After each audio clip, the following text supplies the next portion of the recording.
കഴിഞ്ഞ ദിവസമാണ് മന്ത്രി പി പ്രസാദ് ഈ വനംവകുപ്പ് ഉദ്യോഗസ്ഥരെ പരസ്യമായി ശാസിക്കുന്ന ആ ഒരു പ്രതികരണമൊക്കെ നമ്മൾ കണ്ടത്.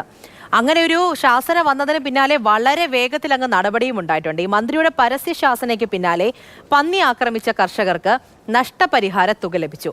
നൂറനാട് സ്വദേശികളായ സോമനും മാത്യുവിനും പണം കൈമാറിയിട്ടുണ്ട്. വിഷയത്തിൽ കൃഷിമന്ത്രി പി പ്രസാദ് വനംവകുപ്പ് ഉദ്യോഗസ്ഥരെ പരസ്യമായി ശാസിച്ചിരുന്നു. ഉദ്യോഗസ്ഥരുടെ അനാസ്ഥ കാരണം 5 വർഷമാണ് ഇരുവർക്കും നഷ്ടപരിഹാരം ലഭിക്കാതിരുന്നത്. എന്താണ് അന്ന് മന്ത്രി പറഞ്ഞത്? അതാദ്യം ഒന്ന് കേൾക്കാം.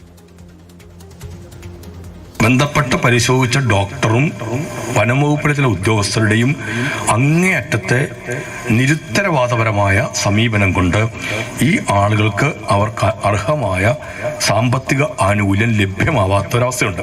ആരാണോ അതിന്റെ ഉത്തരവാദികൾ അവർക്കെതിരെ മറ്റ് നടപടികൾ സ്വീകരിക്കണം എന്ന് ഇന്ന് ആ യോഗത്തിൽ പങ്കെടുക്കാൻ നിർദ്ദേശം കൊടുത്തിട്ടാണ് ഞാൻ ഈ യോഗത്തിലേക്ക് പങ്കെടുക്കാൻ വിടുന്നത്. ഇവരെല്ലാം ഈ നാട്ടിലെ ജനങ്ങളുടെ നികുതി പണം കൊണ്ട് ചേരുന്ന ഖജനാവിൽ നിന്ന് കൃത്യമായ എന്നവണ്ണം ശമ്പളം കൈപ്പറ്റിയിരിക്കുന്നത് ഒത്തില്ല എന്ന് വന്ന് പറയാനല്ല.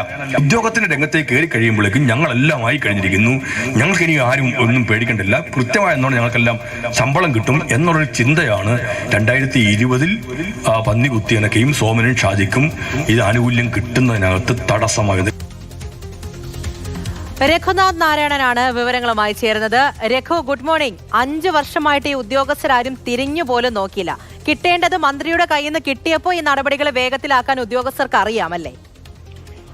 അതെ, ചുവപ്പുനാട അത്ര പാടല്ല അഴിക്കാൻ എന്നുള്ളതിന്റെ ഒരു ഉദാഹരണം കൂടിയാണിത്. മന്ത്രി ഏകദേശം ഒരാഴ്ചയ്ക്കുള്ളിലാണ് ഇത്തരത്തിലൊരു പരസ്യമായൊരു വിമർശനം വനവകുപ്പ് ഉദ്യോഗസ്ഥർക്കെതിരെ നടത്തിയത്.